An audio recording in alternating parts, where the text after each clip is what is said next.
FOB costing অর্থাৎ freight on board costing. যারা পোশাক শিল্প কারখানায় কাজ করে মার্কেটিং এবং মার্চেন্ডাইজিং সেক্টরে, তারা সবাই এই শব্দটার সাথে পরিচিত। তো ফ্রেট অন বোর্ড যদি আমি বলতে চাই এক শব্দে, সেটা হবে একটা প্রোডাক্ট তৈরি করার পর সে প্রোডাক্টটা আপনি শিপে তুলে দেওয়ার আগ পর্যন্ত সমস্ত খরচ আপনি বহন করবেন, এবং শিপে তুলে দেওয়ার পর সেটা বাইরের লাইবিলিটিতে চলে যাবে। সোজা বাংলায় এটা হচ্ছে ফ্রেট অন বোর্ড অর্থাৎ এফওবি। আমি আপনাদের মূলত এফওবি কস্টিংটা দেখাবো আজকে, যে একটা এফওবি কস্টিং কিভাবে করতে হয় এবং একটা শার্টের কস্টিং আমরা কিভাবে করতে পারি। তো বায়ার আমাকে একটা ইনিশিয়াল ট্যাগ প্যাক পাঠাইছে, এসে ট্যাগ প্যাক অনুযায়ী আমাকে কাজ করতে হবে, এবং বায়ার আমাকে বলে দিয়েছে এই ট্যাগ প্যাকের মধ্যে যা যা আছে সেই আইটেমগুলোই হবে, এবং এটাতে কি ফেব্রিক ইউজ করা হবে সে বিষয়ে আমাকে বায়ার অবগত করেছে। তাহলে এখন আমার কাজ হবে এই ট্যাগ প্যাকটাকে ফুললি অ্যানালাইজ করে আমাকে একটা কস্টিং দাঁড় করাতে হবে, যেন বায়ারের যেটা টার্গেট প্রাইস আছে সেই প্রাইসের সাথে আমার প্রাইসটা একেবারে সিমিলার থাকে, এবং সেই অর্ডারটা যেন আমি ক্যাচ করতে পারি। তো কস্টিং বিষয়টা খুবই সেন্সিটিভ একটা বিষয়, কারণ এটার উপর ডিপেন্ড করে একটা ফ্যাক্টরি কতটুকু গ্রো করবে এবং কতটুকু লোয়ার পয়েন্টে যাবে। তাহলে এই কস্টিংটা করার ক্ষেত্রে আপনাদের সমস্ত কিছু নজর দিতে হবে, এবং রিস্ক ফ্যাক্টরগুলো আপনাদেরকে জানতে হবে যে এই অর্ডারটা আমরা করতে পারবো কিনা। এখানকার যে যে আইটেমগুলো ইউজ করা হয়েছে সেখানে এই আইটেমগুলো আমাকে অ্যারেঞ্জ করতে কোনো ধরনের প্রবলেম হতে হবে কিনা, এবং এখানে যে যে আইটেমগুলো ইউজ করা হয়েছে সেগুলো অ্যাভেলেবেল কিনা, সবকিছু মিলিয়ে আপনাকে একটা অ্যানালাইজ করে কস্টিং দাঁড় করাতে হবে। তো আমরা যখন কস্টিং করতে যাই ঠিক তখন আমরা চিন্তা করি যে এইটা কি পরিমাণ প্রোডাকশন হইতে পারে, এটাতে প্রোডাকশন প্রসিডিউরটা কি জটিল কিনা, এবং এটার যে অ্যাক্সেসরিজ গুলো ইউজ করা হয়েছে সেগুলো অ্যাভেলেবেল কিনা, এবং এখানে কোনো ধরনের জটিলতা আছে কিনা, সবকিছু মিলিয়ে আমরা আমাদের ঊর্ধ্বতন যারা আছে তাদের সাথে ডিসকাস করে আমরা কি করি, একটা ফাইনাল কস্টিং দাঁড় করাই। তো চলুন আমরা কস্টিংটা দেখে নিই, আসলে মূলত কস্টিংটা কি জিনিস। দেখুন, ভেরি সিম্পল। আমার কস্টিং নিয়ে আরো একটা ভিডিও আছে, সেখানেও আমি অনেকটা ক্লিয়ার করেছি। আমি সেখানেও বলেছিলাম যে কস্টিং করার সময় আমরা সবসময় ডজনে করব। তাহলে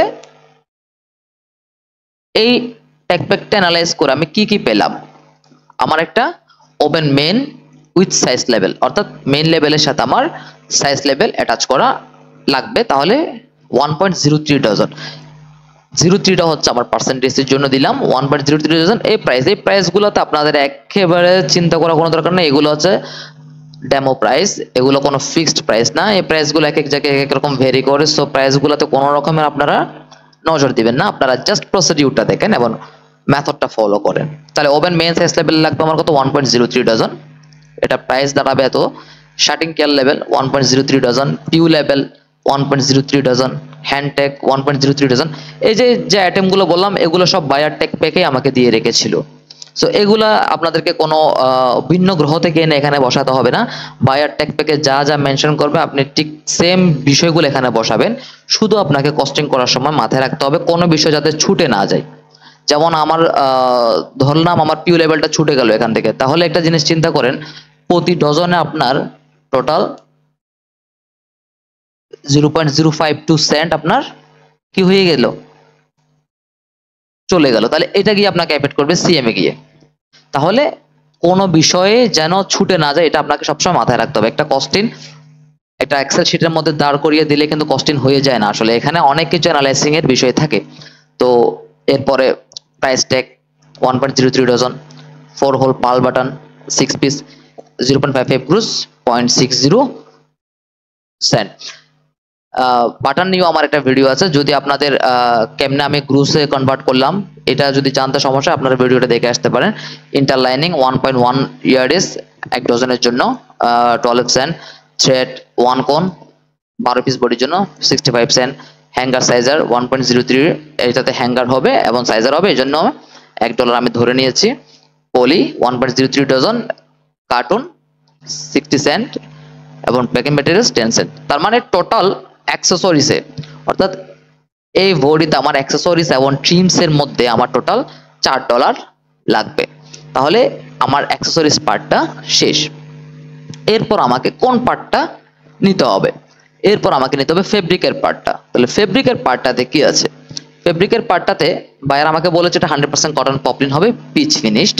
তাহলে 100% কটন পপলিন, আমি এখানে দেখতে পাচ্ছি যে ভাই আমাকে ট্যাগ প্যাকটা পাঠিয়েছিল সেটা হচ্ছে অল ওভার প্রিন্টেড। সো আমি অল ওভার প্রিন্টেডের যেটা প্রাইস সেটা ধরে কাজ করব।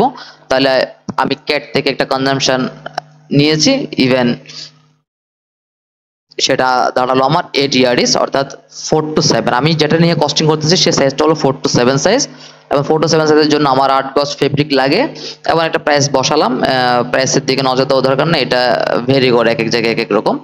তো টোটাল ফেব্রিকের জন্য আমার প্রাইস দাঁড়াবে 14.40, আর অ্যাক্সেসরিজের প্রাইস আমার 4.03। এখন এমব্রয়ডারি, এখানে একটা এমব্রয়ডারি আছে, এই যে দেখতে পাচ্ছেন আপনারা, এই এমব্রয়ডারির প্রাইস আমি ধরে নিলাম 30 সেন্ট, যেহেতু ছোট একটা এমব্রয়ডারি আহামরি হবে না। এবং সিএম $10। সিএমটা কেমনে বের করলাম? এই সিএম নিয়েও আমার আগের যে এফওবি নিয়ে যে ভিডিওটা ছিল সেখানেও আপনারা চাইলে দেখতে পারেন।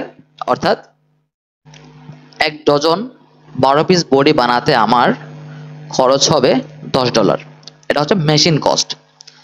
তাহলে আমি সবগুলো যোগ করব, ফেব্রিকের কস্ট, তারপর হচ্ছে আমার অ্যাক্সেসরিজের কস্ট, এমব্রয়ডারি কস্ট এবং সিএম, সবকিছু যোগ করে আমি টোটাল কস্ট পাবো 28.73। অর্থাৎ আমাকে কি কি বিষয়গুলো চিন্তা করতে হচ্ছে এখানে? ফেব্রিক, বাটন, লেভেল, হ্যাং ট্যাগ, পিউ লেভেল, হ্যাঙ্গার সাইজার, প্যাকিং ম্যাটেরিয়ালস। তাহলে সব কিছু মিলিয়ে আমি টোটাল প্রাইসটা পেলাম কত? 28.73। এখন এতটুকুতে শেষ না, এরপর আপনাকে সেটা কিছু ব্যাংকিং ক্লিয়ারেন্সের জন্য আপনার একটা কমিশন কাটবে, সেটা এক এক ফ্যাক্টরিতে এক এক রকম। সো আমি এটা ধরে নিলাম 3.5%, এটা ফিক্সড না, 3.5% ধরে নিলাম।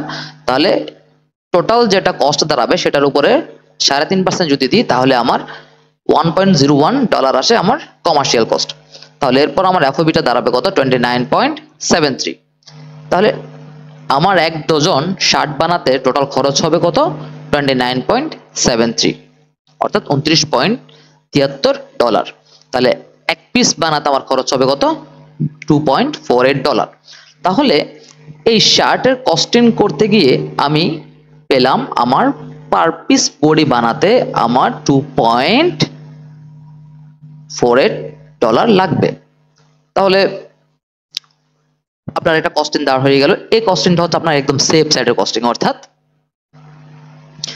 আপনার কোনো কিছু বাদ না দিয়ে সবকিছু একদম ইনক্লুড করে যে কস্টিং তার করতে। এখন বায়ার আপনাকে এটা টার্গেটের প্রাইস দিয়ে দিবে, সেটা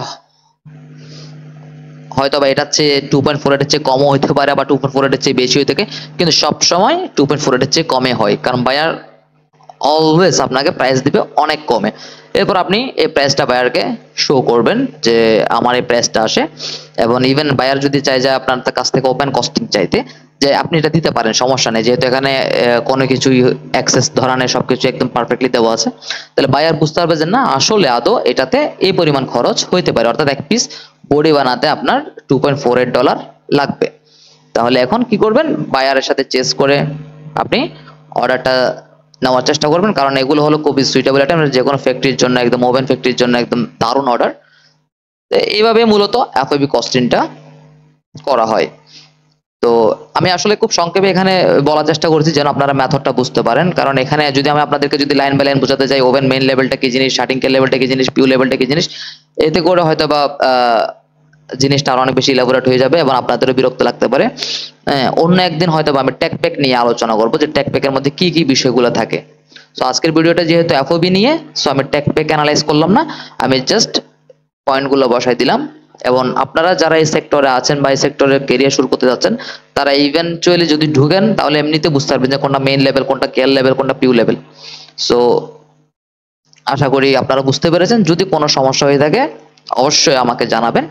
ইভেন এই শীটটাও যদি কারো প্রয়োজন হয় সেও আমাকে জানাতে পারেন, আমি এই শীটটা দিয়ে দিব।